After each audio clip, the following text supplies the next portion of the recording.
all are safe and are doing great and welcome back to my channel Young Tutor. So आज का आपको theme देखे तो पता लग ही गया होगा, आज हम कर रहे हैं चैप्टर इलेक्ट्रिसिटी. पीछे का बैकग्राउंड देख के मुझे एक ही गाना याद आ रहा है, और जाना दी कुड़ी बदला दी पैण सारे तेनों बिजली बिजली कैण. ठीक है, इसको देख के मुझे गाना याद आ गया, बिजली बिजली बिजली बिजली. जो है हमारा क्लास 10th चैप्टर 3 है फिजिक्स का. Very interesting chapter if you want to learn it. So stay tuned till the end of this video, ताकि आप यहाँ से डेफिनेटली इस चैनल से कुछ ना कुछ गेन करके जाएं. सबसे पहली स्लाइड हमारी आती है अबाउट चार्ज, जब हम बात करेंगे चार्ज के बारे में. ठीक है, 1 सेकेंड.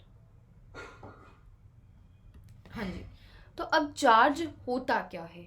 चार्ज किसी भी मैटर की एक प्रॉपर्टी है. What is charge? Charge is a property of matter due to which it produces electrical and magnetic effects. Magnetic effects में हम मैग्नेटिक इफेक्ट्स वाले चैप्टर में बात करेंगे कि magnetic effects such as magnetic field बनाना, मैग्नेटिक फील्ड बन गई, या वो सब बातें हम मैग्नेटिक इफेक्ट्स वाले चैप्टर में बात करेंगे.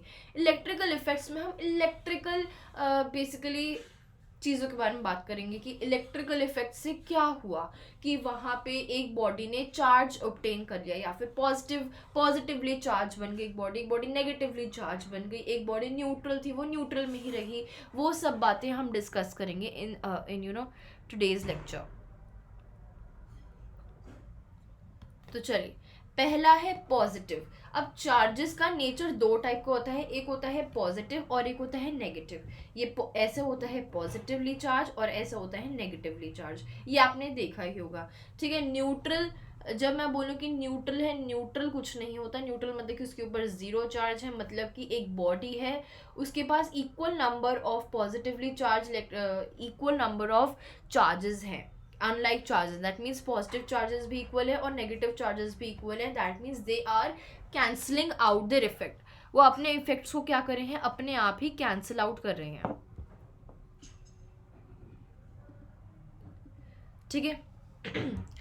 नाउ इसका एसआई यूनिट क्या होता है? SI unit is Coulomb. इसका देख लो, एसआई यूनिट होता है कूलॉम, इसको एज सी भी हम रिप्रेजेंट करते हैं, और सीजीएस यूनिट होता है स्टैट कूलॉम. ये याद रखना, ये इंपॉर्टेंट है. एसआई यूनिट कूलॉम होता है, हम अभी आगे इसको बहुत ही ज़्यादा यूज़ करने वाले हैं. Next we have is properties of electric charge. अब इलेक्ट्रिक चार्ज की क्या क्या प्रॉपर्टी होती हैं? Take it quantization, take it attraction, take it repulsion. कोई भी प्रॉपर्टी होगी, हम मोस्टली सारी डिस्कस करेंगे प्रॉपर्टीज. ठीक है, सबसे पहली प्रॉपर्टी है quantization of charge. Quantization of charge का मतलब है कि इलेक्ट्रॉन्स जो है नेचर में, या फिर जो चार्ज जो है वो नेचर में कैसा प्रेजेंट होगा? It is present in the form of multiple of, it is present in the form of multiple integral value of smallest discrete charge. मतलब कि ये कैसे प्रेजेंट होता है? मल्टीपल में प्रेजेंट होता है. कैसे मल्टीपल में प्रेजेंट होता है? जो सबसे छोटी डिस्क्रीट चार्ज होती है, to known to us is electron. Electron की सबसे छोटी डिस्क्रीट चार्ज होती है. Charge on electron, very important question यहाँ से बनता है. What is the charge on an electron? So it is -1.6 into 10 to the power -19 coulomb. ये अभी हमने जस्ट रिसेंटली हमने पीछे पढ़ा. जनरली हम क्या लेते हैं, इसका मॉड लेते हैं. मतलब कि इसको हमने लिख दिया suppose 1.6 into 10 to the power -19 coulomb. ये जनरली हम लेते हैं. ठीक है, अब क्वांटाइजेशन ऑफ चार्ज कहता है कि जब भी आप चार्जेस ले रहे हो, आपको पूरा चार्ज लेना है. जैसे सपोज ये पूरा चार्ज है, ये आपको पूरा चार्ज लेना है. ऐसा नहीं है कि आपने आधा चार्ज रख लिया और आपने बोला कि चलो जी आधा चार्ज हमें नहीं चाहिए. ऐसा नहीं है, आपको पूरा चार्ज लेना है. फॉर एग्जाम्पल, जब आप किसी वेजिटेबल शॉप में जाते हो या फिर जब आप फ्रूट्स ले रहे हो, तो आपने बोला भैया मुझे आधा एप्पल दे दो. This is not possible. आप बोलोगे या तो मुझे एक एप्पल दो या मुझे दो एप्पल दो, आप ये नहीं बोलोगे मुझे आधा एप्पल दो। You have to buy that whole value, आपको पूरा पूरा नंबर लेना पड़ेगा। Similarly same is the case with charge, charge भी आपको पूरा पूरा लेना पड़ेगा। आप ऐसे नहीं बोलोगे कि भैया मुझे आधा चार्ज दे दो, मुझे 1.5 चार्ज दे दो, मुझे 3.5 चार्ज दे दो, आपको पूरा पूरा चार्ज लेना पड़ेगा। Take either 1 charge either 2 charge, ठीक है। अब इसका एक फॉर्मूला होता है, this formula is also important, that Q is equals to NE। ये भी बहुत ही ज़्यादा एक रिनाउड फॉर्मूला है, where Q here stands for charge, मतलब कि चार्ज की वैल्यू क्या होगी, इलेक्ट्रॉन पे जो चार्ज होता है उसका मॉड। अब ये प्लस माइनस भी हो सकता है, प्लस मतलब प्लस माइनस डिपेंड करता है कि वो बॉडी कैसी पॉजिटिवली चार्ज है या नेगेटिवली चार्ज है। पॉजिटिवली चार्ज है तो आप प्लस लो, नेगेटिवली चार्ज है तो आप माइनस साइन कंसिडर करोगे। ई यहाँ पे ये वैल्यू डिस्कस करता है 1.6 इंटू 10⁻⁻19, जब क्योंकि हम प्लस माइनस यहाँ अलग से ले रहे हैं तो हम यहाँ इसकी ये वाली वैल्यू लेंगे, मॉड वाली वैल्यू लेंगे, बेसिकली जिसके ऊपर साइन ना हो वो वाली वैल्यू लेंगे। और n यहाँ पे नंबर ऑफ इलेक्ट्रॉन्स है। One point to be remembered here is that n can not be fractional, n can not be fractional. यहाँ पे जो n की वैल्यू है वो फ्रैक्शन में नहीं आ सकती, it has to be a whole number. n की वैल्यू 0 हो सकती है, n की वैल्यू 0 हो सकती है, 1 हो सकती है, 2 हो सकती है, 3 हो सकती है, and so on. Any whole number, n की वैल्यू कोई भी होल नंबर हो सकती है, लेकिन n की वैल्यू जो है वो हाफ 1/4 ऐसी ऐसी values are not possible, because आपका चार्ज क्या होता है, आपको पूरा लेना होता है। Fine. Next coming up here is we have conservation of charges. Now what is meant by conservation of charge? Conservation of charge का मतलब है कि charges can neither be created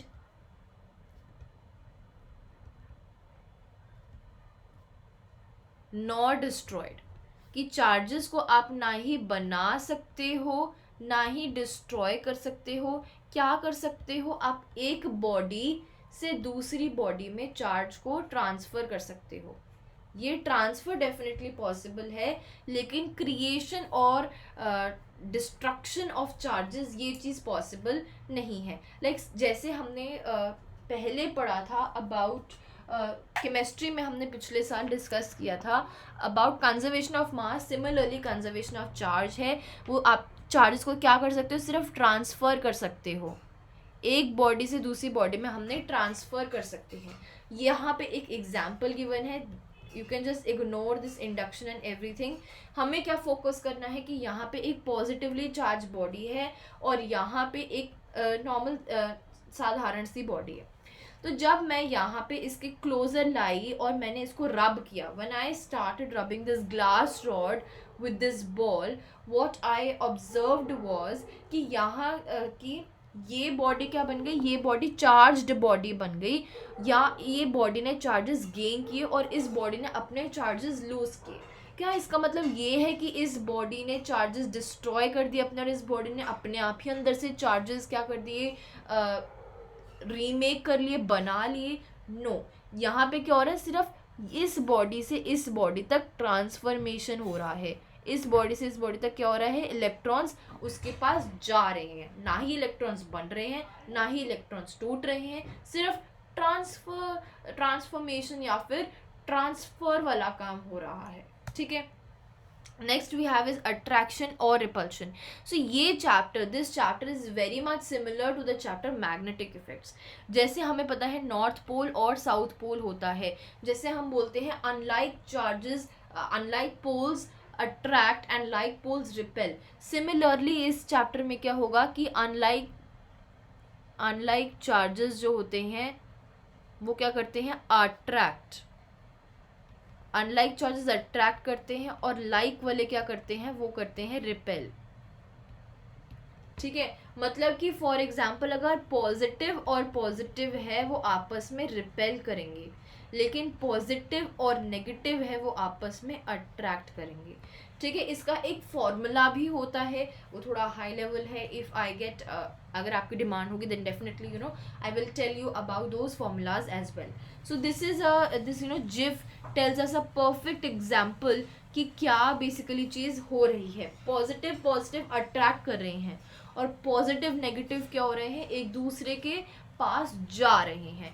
यहाँ पे work can be done to store, एक second, to store electric potential energy. This is something which I am going to discuss further. So I hope so that attraction and repulsion ka formula ka funda is clear to you. Next we have a question that is find the number of electrons in 1 coulomb. एक Coulomb के अंदर कितने electrons होते हैं हमें वो पता करना है। सुनो, अब जो हमने फॉर्मूला देखा था Q is equals to NE, उसको लगा दो। Q यहाँ पे 1 कूलॉम है, N निकालना है, इलेक्ट्रॉन का चार्ज हमें पता है 1.6 इंटू 10 टू द पावर -19, ये इलेक्ट्रॉन का चार्ज है। और यहाँ पे भी ये भी कूलॉम में, ये भी कूलॉम में, मतलब ये कट गया, कूलॉम से कट गया, तो यहाँ पे क्या आ गया 1/1.6 इंटू 10 टू द पावर -19। ठीक है, अब जब इसको फर्दर हम सॉल्व करेंगे तो इसकी अप्रॉक्सीमेट वैल्यू हमारी आएगी 6.25 into 10 to the power 18। So what is this? This is the number of electrons which is present in 1 coulomb. एक कूलॉम में इतने सारे इलेक्ट्रॉन्स प्रेजेंट होते हैं। This value is very much important, इस वैल्यू को हमें याद रखना है। Question is asked from this part of the chapter as well. ठीक है, नेक्स्ट एक और क्वेश्चन, क्या charge 0.8 into 10 to the power -16 C possible है? फॉर एग्जाम्पल अगेन यहाँ पे फॉर्मूला का यूज करना है, Q is equals to NE। Q क्या आ गया यहाँ पे, ये आ गया, इस वैल्यू को पुट कर दो, 0.8 into 10 to the power -16 is equals to N। हमें N चेक करना है। अब इफ अगर N हमारा इंटीग्रल वैल्यू आ रही है, कोई भी इंटीग्रल वैल्यू आ गई, then yes it is possible. अगर N हमारी कोई भी फ्रैक्शनल वैल्यू आ रही है, डेसिमल में वैल्यू आ रही है, then it is not possible. यहाँ पे आ गया 1.6 into 10 to the power -19 coulomb. ठीक है, यहाँ पे ले लो 0.8 into 10 to the power -16 upon 1.6 into 10 to the power -19, 1s are 2s are, ठीक है, और यहाँ पे हमारे पास आ जाएगा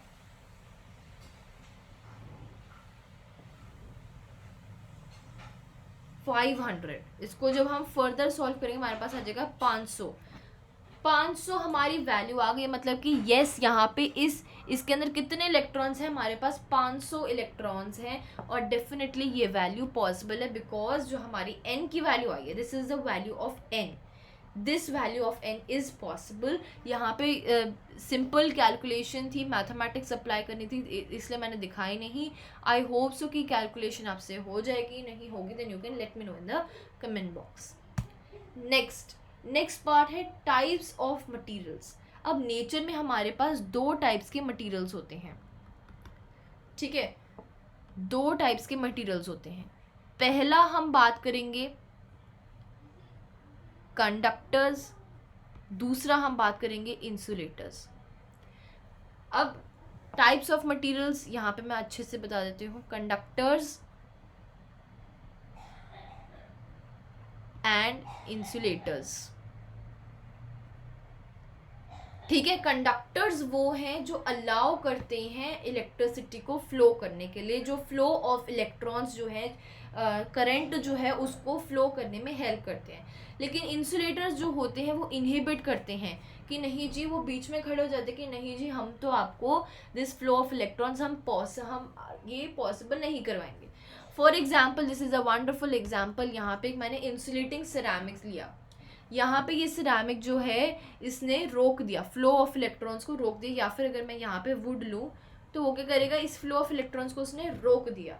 वहीं अगर मैंने मेटल लिया, वहीं अगर मैंने मेटल लिया तो आप देख रहे हो कि आपका बल्ब जो है वो ग्लो कर रहा है, ठीक है। सो रीज़न बीइंग मेटल क्या है, एक कंडक्टर है, और ये सिरामिक जो है या फिर वुड जो है वो क्या है, वो एक टाइप का इंसुलेटर है, ठीक है। अब क्वेश्चन आता है कि why are metals helping in this flow of electrons. ये मैं बात करूंगी in the chapter metals and non metals. जैसे एक ब्रीफ दे देती हूँ, बिकॉज मेटल्स क्या है, उनके अंदर होते हैं फ्री इलेक्ट्रॉन्स प्रेजेंट। क्योंकि मेटल्स के अंदर होते हैं फ्री इलेक्ट्रॉन्स, वो हेल्प कर देते हैं इनटू द, और यही फ्री इलेक्ट्रॉन्स जो है वो पार्टिसिपेट करते हैं in the flowing of current, तो इसलिए आपका ये बल्ब जो है अल्टीमेटली ग्लो कर देता है। Fine, so conductors are those materials which helps in which helps in glowing of the bulb, या फिर जो हेल्प करते हैं which helps in passing of the electrons, या फिर जो हेल्प करते हैं करंट को फ्लो करने के लिए। और इंसुलेटर्स होते हैं जो करंट को फ्लो नहीं करने देते हैं, they are acting as blockers, वो ब्लॉक कर देते हैं पाथ को और फ्लो ऑफ करंट को रोक देते हैं। Next we have is electric current. Electric current क्या है, करंट को सबसे पहले मैं लिखती हूँ आई से। करंट का हमारा ऐसा यूनिट होता है एम्पियर। कुछ बातें ए से इसको डिनोट करूंगी, इसको हम लिखते हैं एम्पियर, ठीक है। ये कुछ बातें हो गई इलेक्ट्रिक करंट के बारे में। और I is equals to Q by T होता है, ये फॉर्मूला भी बहुत ही ज़्यादा इम्पॉर्टेंट है। Current is the flow of electrons पर टाइम, या फिर चार्ज पर टाइम, जिसको हम बोलते हैं ना चार्ज पर टाइम इज योर करंट, या फिर it is flow rate of, या फिर इसको और कैसे लिख सकते हो, you can write it by current is the rate of flow of charge. ये दो डेफिनेशंस है, ये पहली डेफिनेशन है और ये दूसरी डेफिनेशन है। बोथ आर इक्वली इम्पॉर्टेंट, ठीक है। It is the rate of flow of charge, या फिर इट इज़ चार्ज पर टाइम। अब इसकी एक और डेफिनेशन भी हो, या फिर इसका यहाँ पे आप एक और फॉर्मूला भी डिराइव कर सकते हो, that I is equals to Q की वैल्यू हमें पता है कितनी होती है, एन ई बाई टी, ये भी आप लिख सकते हो। This is also one of the derived formulas of charge. अब चार्ज करंट, अब करंट के बारे में हमें कुछ बातें समझनी है, कुछ बहुत ही ज़्यादा इम्पॉर्टेंट बातें हमें पता होनी चाहिए करंट के बारे में। 1 second, I'll just quickly clear all this out.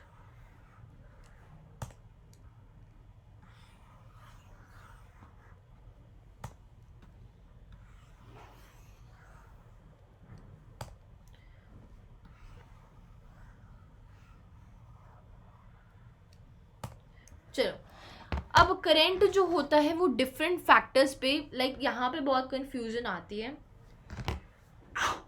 कि कि जो करंट होता है वो अलग अलग फैक्टर्स पे भी डिपेंड करता है। जैसे कि लोग बोलते हैं कि फॉर एग्जांपल कुछ बातें मैं बता देती हूँ, that the current is a fundamental quantity in physics with unit ampere. 1 ampere is the amount of current flowing in the circuit if one charge of current moves across in it in 1 second. 1 ampere क्या है, 1 ampere है Q by T। अगर 1 coulomb charge 1 second में flow कर रहा है उसको हम बोलेंगे 1 ampere. It is a flow of 1 coulomb of charge in 1 second. Flow of 1 coulomb of charge in 1 second is called as 1 ampere, is, और you can say is the definition of 1 ampere. अब बात करते हैं बहुत important topic की, conventional current की। Conventional current की, suppose मैंने यहाँ पे एक सर्किट बनाया, ठीक है, ऐसे। हमें पता है करंट कैसे फ्लो करता है, ऐसे पॉजिटिव से नेगेटिव की तरफ फ्लो करता है, ठीक है। तो पहले क्या होता था, पहले लोग बोलते थे कि पहले हमारे पास सबसे पहले प्रोटॉन्स का डिस्कवरी हुआ, फिर हमारे पास इलेक्ट्रॉन्स का डिस्कवरी हुआ। तो लोग बोलते थे जो करंट है it is in the opposite direction of that of electrons, कि जहाँ अगर सपोज इलेक्ट्रॉन्स का डायरेक्शन ये है तो करंट यहाँ फ्लो कर रहा है, ठीक है. So this is known as conventional current. कि इसकी डेफिनेशन भी मैं बोल देती हूँ, that the conventional direction of current is taken to be the direction of flow of positive charge और opposite to the direction of flow of electrons. जहाँ पे हम बोलते हैं कि पॉजिटिव चार्जेस का फ्लो हो रहा है, लेकिन हमारे सर्किट के अंदर पॉजिटिव चार्ज करके तो कोई चीज़ है ही नहीं, हमारे पास इलेक्ट्रॉन्स हैं. हम पॉजिटिव चार्ज क्यों बोल रहे हैं? क्योंकि अर्लियर सबसे पहले डिस्कवरी हुई थी प्रोटॉन्स की, फिर हुई इलेक्ट्रॉन्स की. तो हम बोल रहे हैं ये उस डायरेक्शन में ली जाती है जहाँ पे पॉजिटिव चार्जेस का फ्लो हो रहा है, या फिर जहाँ पे पॉजिटिव चार्ज का फ्लो हो रहा है opposite to that positive charge का flow is your negative charge का फ्लो. सो हम लेते हैं it is in the direction of opposite to the charge of to the flow of electrons. जहाँ पे अगर फ्लो ऑफ इलेक्ट्रॉन्स यहाँ हो रहा है तो कन्वेंशनल करंट यहाँ की तरफ आएगा. बस यही था कन्वेंशनल करंट, सिंपल, ठीक है. और वो कह रहे हैं कि a conductor remains uncharged when current flows through it. For example ये मेरा एक पाइप है. कैसी पाइप है? ये मेरी एक कॉपर की पाइप है, कॉपर की पाइप है. अभी कॉपर की पाइप मेरी क्या एज एक्ट कर रही है? It is acting as a conductor. वो मेरी कंडक्टर की तरह एक्ट कर रही है, ठीक है. यहाँ से मैंने कुछ करंट पास करवाया, कुछ आई पास कराया, तो क्या ये मेरी कॉपर की वायर भी अब चार्ज बन जाएगी? नहीं. ये सिर्फ क्या कर रहा है? एक बॉडी की तरह काम कर रहा है जो एक जगह से दूसरी जगह पे करंट को की फ्लो में हेल्प कर रहा है, लेकिन ये खुद कॉपर जो है इट विल रिमेन अनचार्ज्ड. इसको कुछ नहीं होगा. ये कैसी रहेगी? ये अनचार्ज्ड रहेगी. आपकी कॉपर की पाइप कैसी रहेगी? अनचार्ज रहेगी. For a given conductor, the current flowing through it does not vary as its cross sectional area varies. So अब देखो, अब फॉर्मूला क्या है? Q upon T, charge upon time, ठीक है. चार्ज डिपेंड करता है on the number of electrons on the end on the time. बस यही दो चीज़ें हैं जिसके ऊपर आपका चार्ज, जिसके ऊपर आपका करंट जो है डिपेंड करता है, इलेक्ट्रॉन्स के ऊपर और कितने नंबर ऑफ इलेक्ट्रॉन्स है और टाइम के ऊपर. अब ये इसको क्रॉस सेक्शन से भी फर्क नहीं पड़ता. What do I mean by cross section? Cross section का मतलब है जैसे कि यहाँ पे मैंने ऐसे एक पाइप ली, फिर यहीं पे मैंने एक छोटी सी पाइप ले ली ऐसे, ठीक है. अब देखो, अब जो करंट यहाँ पे होगा, यहाँ पे अगर आई है तो यहाँ पे भी आई ही होगा और यहाँ पे भी आई ही होगा. उसको इसकी क्रॉस सेक्शन से फ़र्क नहीं पड़ता. ये चाहे जितना मोटा हो या ये चाहे जितना भी पतला हो, उसको उससे फ़र्क नहीं पड़ता. जो करंट है वो उतना ही रहेगा. अगर यहाँ पे I1 करंट है और यहाँ पे I2 करंट है, so then it will be I1 is equals to I2. So this is important. Question यहाँ से भी फ्रेम होता है, is current dependent on the cross sectional area? What do I mean by cross sectional area? वो भी मैं बता देती हूँ कि ये जो एरिया है, this area which we are able to see कि पाइप कितना मोटा है या पाइप कितना पतला है, पाइप का रेडियस जो बेसिकली बात करती हूँ, that is my cross sectional area. ये चीज़, फॉर एग्जाम्पल एक मैंने ऐसी सी पाइप ली, ऐसी सी, और एक मैंने पाइप ली ऐसी सी. सो यहाँ पे जो ये चीज़ है, this is my cross sectional area. ये वाली चीज़, this is my cross sectional area. इस क्रॉस सेक्शनल एरिया पे आपका करंट डिपेंड नहीं करता है, करंट डिपेंड नहीं करता है. Next topic we have is electric potential and potential difference.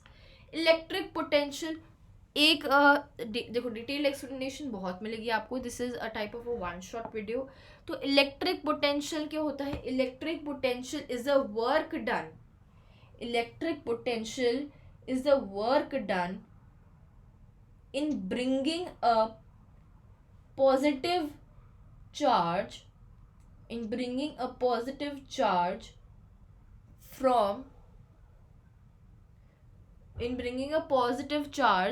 from one point to another, in bringing a positive charge from infinity to a point, to A, ठीक है. Electric potential होगा, यहाँ पे मेरा point A है और यहाँ पे मेरा एक कोई चार्ज्ड बॉडी Q है, ठीक है. यहाँ पे मेरा चार्ज बॉडी Q है. अब Q कहाँ है? ये एट इन्फिनिटी है. अब इन्फिनिटी से जब मैं यहाँ पे इसको लेके आई,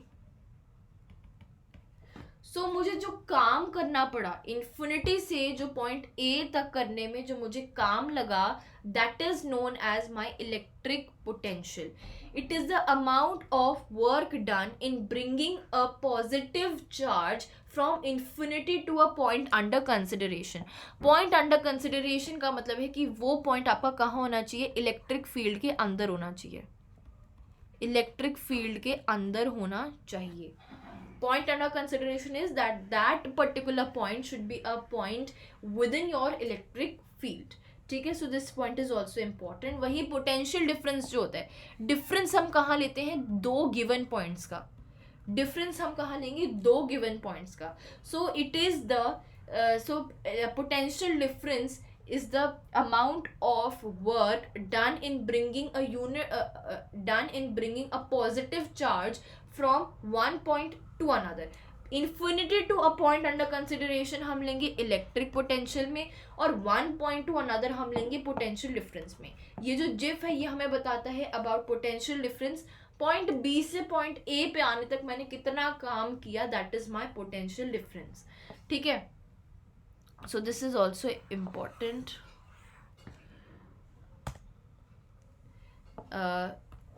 जब मैं बोलूँ A पॉइंट है यहाँ पे और यहाँ पे इन्फिनिटी है और यहाँ इन्फिनिटी पे मेरा एक चार्ज है Q,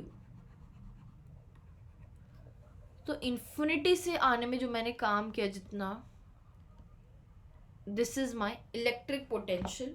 और यहाँ मेरा पॉइंट A है, यहाँ मेरा पॉइंट B है. जितना काम मैंने यहाँ पॉइंट ए से पॉइंट बी में उसको लाने में किया, किसको? चार्ज को. यहाँ पे मेरा चार्ज है, उसको मैंने बोला पोटेंशियल डिफरेंस. ये है मेरा अबाउट पोटेंशियल डिफरेंस. पोटेंशियल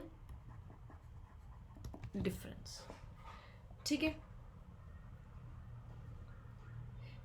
इसका यूनिट होता है वोल्ट. इसका यूनिट होता है वोल्ट. इसको आप लिखते हो VOLT, ऐसे लिखते हो. This is it's SI unit. One और इसका फॉर्मूला क्या होता है? It is work upon Q, work upon charge. या फिर आप यहाँ पे लिख सकते हो work done in bringing a charge from A to B upon Q. Q is the charge on that particular body. कितना चार्ज है उस बॉडी के ऊपर. ठीक है. सपोज एक इलेक्ट्रॉन ला रही हूँ तो यहाँ पे एक इलेक्ट्रॉन का चार्ज लिखूंगी मैं. और 1 वोल्ट, और 1 वोल्ट को कैसे लिखोगे? 1 जूल अपॉन 1 कूलॉम.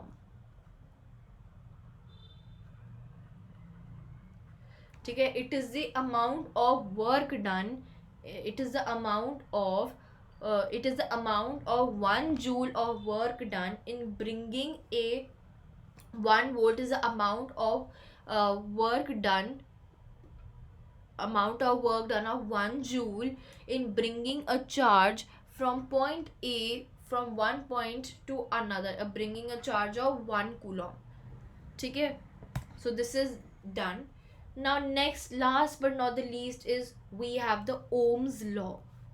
ओम वो वाला नहीं, ये दूसरा वाला ओम मत बना देना, ये वाला ओम है, ओम्स लॉ. ठीक है. सो यहाँ पे ये एक फनी सा जिफ हमें क्या बता रहा है? ये ढंग से देखोगे तो हमें बता रहा है रेजिस्टेंस. ये जिफ हमें बता रहा है रेजिस्टेंस के बारे में. ओम्स लॉ से हमें पता लगा रेजिस्टेंस के बारे में कि रेजिस्टेंस क्या होता है, और may be how we can use this point और this term called as resistance. अब देखो, ओम्स लॉ कहता है कि V is directly proportional to I. जो पोटेंशियल है वो डायरेक्टली प्रोपोर्शनल है I के. बस यही है ओम्स लॉ. बस इतना सा है आपका ओम्स लॉ कि V is directly proportional to I इसका मतलब है, और जब यहाँ पे मैंने प्रोपोर्शनल, इसका मतलब है कि जैसे मैंने करंट बढ़ाया उसका अंदर का पोटेंशियल डिफरेंस भी बढ़ गया, या फिर जब मैंने पोटेंशियल डिफरेंस बढ़ाया उसका करंट भी बढ़ गया। फॉर एग्जाम्पल एक मेरे पास एक सेटअप है जहाँ पे मैंने एक सेल लिया, और मेरे पास वहीं एक और सेटअप है जहाँ पे मैंने 3 सेल लिए, जहाँ पे मैंने 3 से लिए। अब बताओ कहाँ पे, यहाँ पे मेरे पास सपोज 1 वोल्ट है, यहाँ पे मेरे पास 3 वोल्ट है। ग्लो दोनों करेंगे, लेकिन ज़्यादा अच्छे से ग्लो कौन सा करेगा, ये वाला ग्लो करेगा, क्योंकि यहाँ पे मैंने जब वोल्टेज बढ़ा दी, जब मैंने नंबर ऑफ सेल्स जो है, नंबर ऑफ जितना वोल्ट मिल रहा था एक बल्ब को वो बढ़ा दिया, करंट बढ़ा दिया, इसका मतलब है कि ग्लो भी ज़्यादा अच्छे से करने लगेगा वो। ठीक है, इंटेंसिटी जो है, ब्राइटनेस जो है वो और ज़्यादा बढ़ जाएगी। ठीक है, सिर्फ यही, इसको हम इन वेरिफिकेशन ऑफ ओम्स लॉ में भी लिखते हैं। और सिंपल है कि जब आप इस प्रोपोर्शनैलिटी साइन को हटाओगे तो यहाँ पे आएगा I R, where R here stands for resistance, where R here stands for resistance, resistance के लिए स्टैंड करता है आपका आर। बस इतना सा था आपका ओम लॉ। क्वेश्चंस यहाँ से आते हैं कि V इज इक्वल्स टू, या फिर आप इसको ऐसे भी लिख सकते हो, I क्या था, Q by T into R, इसका ये भी एक फॉर्मूला आप बना सकते हो, या फिर आप इसको बना सकते हो NE upon T into R, ये भी आप एक फॉर्मूला बना सकते हो। सो देखो बैठे बैठे हमने एक फॉर्मूला से कैसे 2 और फॉर्मूलाज डिराइव कर दिए। ठीक है, so this was all. So thank you so much. If you like this video, don't forget to give it a like, share, subscribe to my channel.